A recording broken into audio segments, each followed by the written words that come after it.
Uma lúcida análise sobre os acontecimentos políticos com Henrique Prior.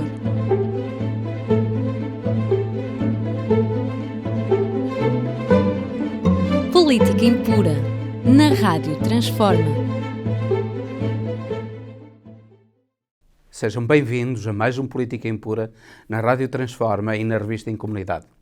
Como habitualmente, peço-lhes para partilharem o programa, colocarem em gosto, ouvirem até ao fim e, sobretudo, subscreverem o canal da Rádio Transforma, o que é muito importante para este projeto de cultura e liberdade sem fins lucrativos. Começamos inevitavelmente por falar de Portugal e dos acontecimentos dos últimos dias, nomeadamente relacionados com o Presidente da República, o Governo e a TAP. Estes últimos dias foram dias de grande agitação na comunicação social. O problema da TAP serviu para mistificar aquilo que na realidade se passa no país. Não se percebe porque é que o Presidente da República está a embarcar na comunicação social que pretende apenas viver de factos espetaculares, não daquilo que interessa ao povo português, não daquilo que serve para informar realmente o povo português, mas apenas da intriga e da baixaria. Aquilo que sucedeu durante esta semana e a semana passada é um exemplo disso. O Presidente da República já nos últimos 3 meses falou 12 vezes, pelo menos 12 vezes, da demissão do Governo ou da dissolução da Assembleia da República. É muito estranho que, face a uma maioria absoluta, o Presidente da República esteja frequentemente a falar da dissolução da Assembleia da República ou da demissão do Governo. Então, o Governo de maioria absoluta é para se demitir assim ao fim de pouco tempo de governação? A estabilidade que é tão necessária ao país, nomeadamente neste momento em que fundos europeus estão aí para ser investidos no desenvolvimento deste país, na modernização do tecido económico e social deste país. Então é agora que é levada a cabo toda esta agitação. E é agora que o Presidente da República, que deveria ser o primeiro a contribuir para a estabilidade do país, anda constantemente a falar de demissão do Governo e alinha com a comunicação social em todo o ruído levado a cabo pela comunicação social. A única interpretação que temos disto é que neste seu segundo mandato, o Presidente da República agora quer levar o PSD de Luís Montenegro ao colo, ao poder.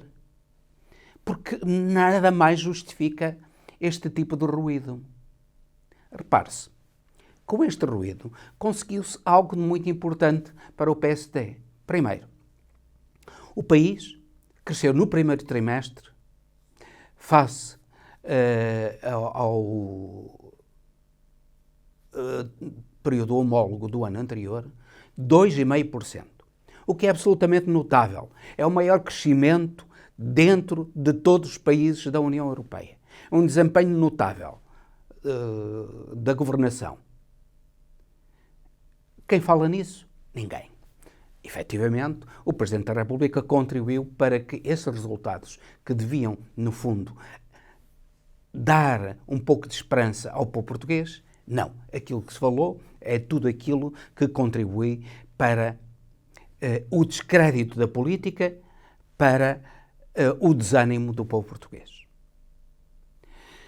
Depois, a inflação também baixou para níveis que não eram esperados. Previa cerca de 6,5%, baixou para cerca de 5,7%.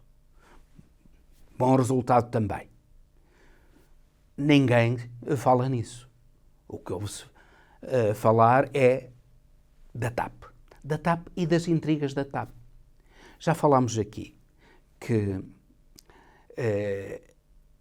aquilo que se pretende com esta confusão, com uma comunicação social verdadeiramente repugnante, que faz um espetáculo indecoroso com tudo aquilo que é desagradável, mas não é nada importante na vida da TAP. Aquilo que o João Galamba disse, aquilo que o assessor do João Galamba disse e fez, aquilo que se pagou ou não pagou a Alexandra Reis, como se tudo isso fosse realmente importante. Não é. A comunicação social, e é bom que se diga, é perfeitamente prisioneira, ou melhor, servidora dos interesses da direita portuguesa. E aquilo que a direita portuguesa pretende, no fundo, é a privatização da TAP a qualquer preço, porque no seu preconceito ideológico, tudo aquilo que é privado é bom, tudo aquilo que é público é mau. E, portanto, mesmo que a TAP seja dada de mão beijada a qualquer privado, seja a Ibéria, seja a Lufthansa, seja outra empresa qualquer, isso é bom para a direita portuguesa. Porque isso, por um lado, permite criticar a privatização. Estão a ver, vendeu-se agora a TAP ao desbarato, preço tão baixo, e tinha-se investido tanto na nacionalização e tinha-se investido tanto na capitalização da empresa para salvar a empresa da falência, investindo lá 3.200 milhões de euros. É curioso como é que se fala nesses 3.200 milhões de euros e não se fala naquilo que a TAP perderia ou que o país perderia se a empresa fosse à falência. Calculam-se 100 mil postos de trabalho. Imagine-se 100 mil postos de trabalho em que a Segurança Social deixaria de receber e passaria a pagar como subsídio de desemprego aos trabalhadores. Veja-se quanto, só nisso, quanto é que não se perderia. E note-se, a TAP, entre 2013 e 2023, em janeiro de 2023, descontou para a Segurança Social 1.500 milhões de euros. Praticamente metade daquilo que é a capitalização, ou que foi a capitalização da TAP, agora de 3.200 milhões de euros. Repare-se que em impostos pagou imenso, o IVA e outro tipo de impostos que a TAP foi pagando ao longo destes anos. E isso são receitas do Estado. O Estado recebeu e, portanto, teria todo o interesse, precisamente porque o prejuízo seria muito maior, como assinalaram os trabalhadores num estudo que fizeram. E como assinalaram alguns membros do próprio PSD que estiveram ligados à TAP, que disseram claramente que, face à recusa de David Neeleman e de Humberto Pedrosa meterem um centavo que fosse na TAP, o Estado não teve outra alternativa senão investir lá os 3.200 milhões de euros para que a TAP não fosse à falência. Ora, e aquilo que se esconde também é que sucedeu uma coisa extraordinária. A iniciativa liberal, tão liberais, tão defensores da iniciativa privada, aquilo que fez foi o seguinte: fazer uma proposta em alternativa à recapitalização com 3.200 milhões de euros do Estado, com a nacionalização total da TAP. Aquilo que propôs foi uma coisa muito simples. O Estado empresta à TAP os 3.200 milhões de euros. E isso é feito mantendo-se a TAP nas mãos, em grande parte, de David Neeleman e de Humberto Pedrosa. Mas o David Neeleman e Humberto Pedrosa não metiam lá um centavo e, por outro lado, não ofereciam qualquer espécie de garantia. Isto é, os privados tinham o benefício da capitalização, que no fundo era uma capitalização através de um empréstimo do Estado, mantinham-se proprietários, faziam os negócios que eles estão a fazer, nomeadamente negócios com a Atlantic Gateway, que está a receber da TAP, ou foi recebendo ao longo destes anos, milhões com faturação falsa,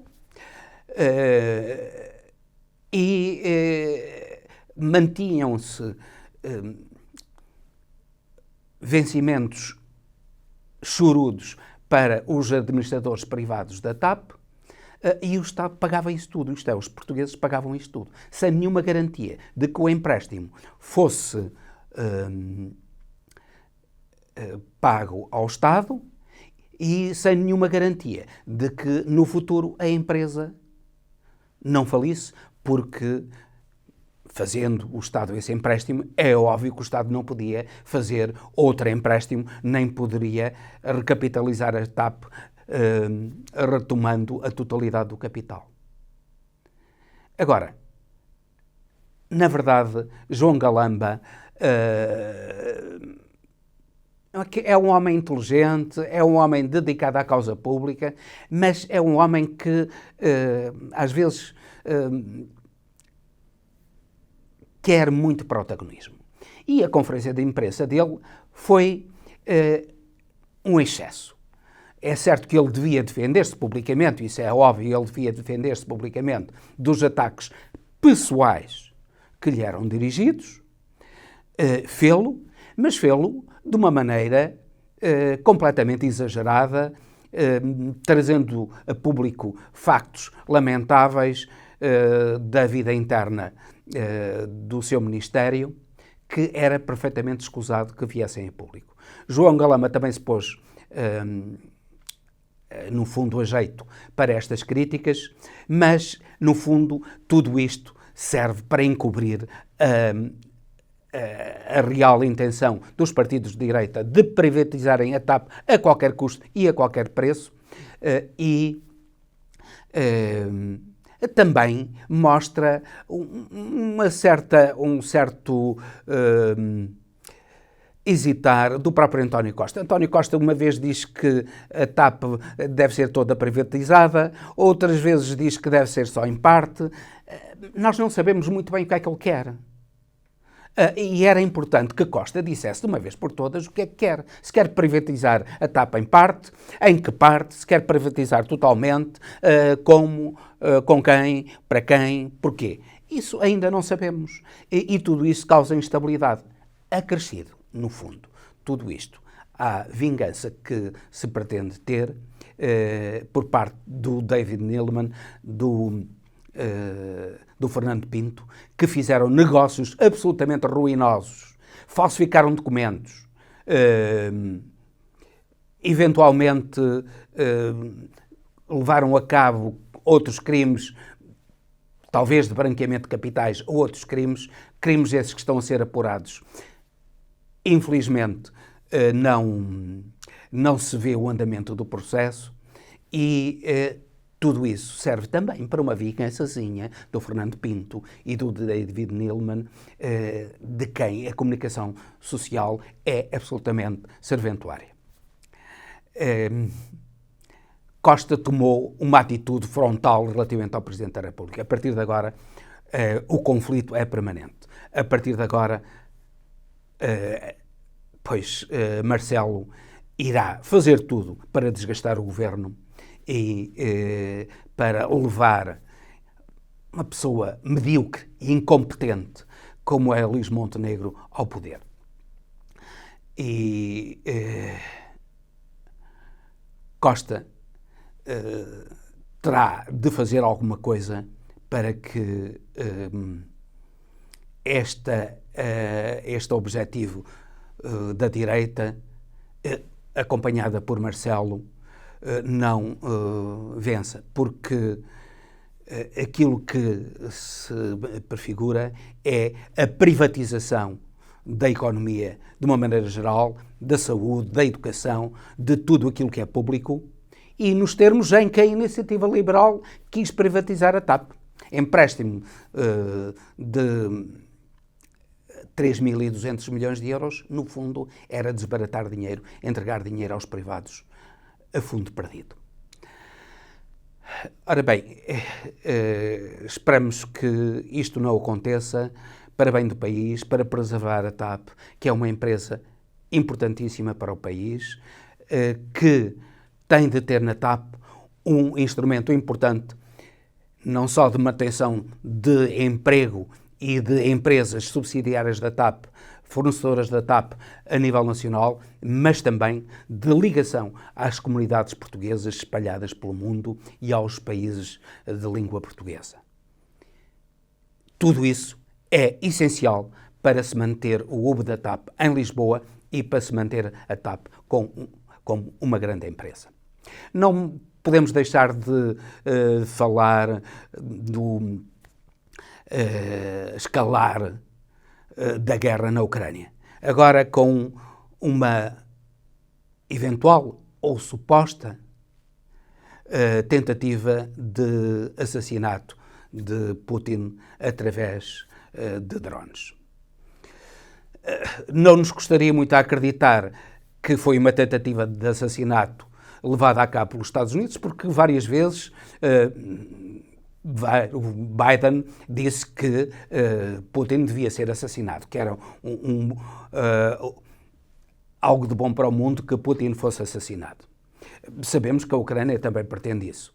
Portanto, não nos custa acreditar. Mas também não nos custa acreditar no contrário, que aquilo seja uma farsa de Putin para reforçar o seu poder e intensificar a guerra. Não sei se a verdade se irá descobrir, mas a verdade vai ser esta. A guerra vai se intensificar e o povo ucraniano vai sofrer mais e cada vez mais. Esperamos que a China e a iniciativa da China possa eventualmente pôr termo a esta escalada, o que duvido com esta tentativa ou suposta tentativa de assassinato de Putin. Penso que Putin terá encontrado aí uma boa justificação para não aceitar as pressões da China. Vamos a ver o desenrolar de tudo isto e, mais uma vez, lamentar a indiferença do mundo, no fundo, e a indiferença dos poderes reais no mundo face ao sofrimento do povo ucraniano, que é quem sofre as ambições, quer de Putin, quer de Zelensky e da sua clique, e dos Estados Unidos também, que atrabiliariamente lançaram a Rússia para os braços da China, que são realmente o grande rival dos Estados Unidos. Os Estados Unidos têm agora um gravíssimo problema, que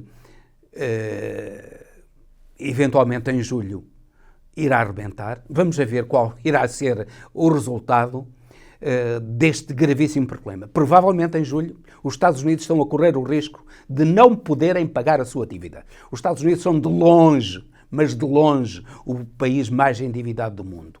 Provavelmente a dívida dos Estados Unidos será de cerca de 1/4 de toda a dívida mundial. E com o dólar a ser cada vez menos uma moeda de troca internacional, pois os Estados Unidos irão ter mais dificuldade em imprimir dólares e pagar a sua dívida.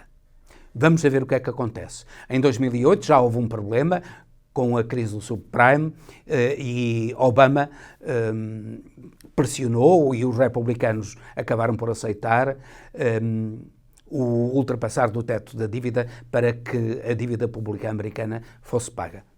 Não sabemos agora se isso irá acontecer. Parece que os trumpistas dentro do Congresso têm vontade de não permitir a alteração do teto de dívida e o não pagamento da dívida, que seria trágico para muitos países, particularmente para Portugal, para os países do sul da Europa, porque a crise americana do não pagamento da dívida iria afetar também a Europa, iria provocar uma crise na Europa e os países do sul da Europa, particularmente Portugal, seriam particularmente afetados por essa crise. Estejamos atentos a esse problema. Finalmente, a farsa que está a passar no Brasil, com Bolsonaro agora a ter entrado nos Estados Unidos com a falsificação de atestados de vacina. É o grau zero, ou melhor, é abaixo de zero da política. Bolsonaro, além de aldrabão, além de corrupto, ele mostrou-se completamente burro. Isso é uma burrice inacreditável que só um indivíduo como Bolsonaro, completamente incompetente, completamente burro, podia levar a cabo. Mas isto é apenas um episódio, porque esperamos que as investigações sobre os crimes de Bolsonaro avancem, que ele não seja só implicado naquilo que aconteceu em 8 de janeiro, mas que aquilo que é muito importante apurar-se é qual a relação de Bolsonaro com o assassinato de Marielle Franco. Porque toda a gente que esteve envolvida no assassinato, um deles inclusivamente foi ele próprio assassinado, eram amigos condecorados por Bolsonaro e pelos seus filhos. E esse é, neste momento, o grande desafio à justiça brasileira. E com isto termino, despedindo-me com amizade até ao próximo Política Impura, pedindo-lhes que subscrevam o canal da Rádio Transforma, o que é muito importante para este projeto de cultura e liberdade, sem fins lucrativos, repito, e partilhem e coloquem gosto neste programa. Uma lúcida análise sobre os acontecimentos políticos com Henrique Prior.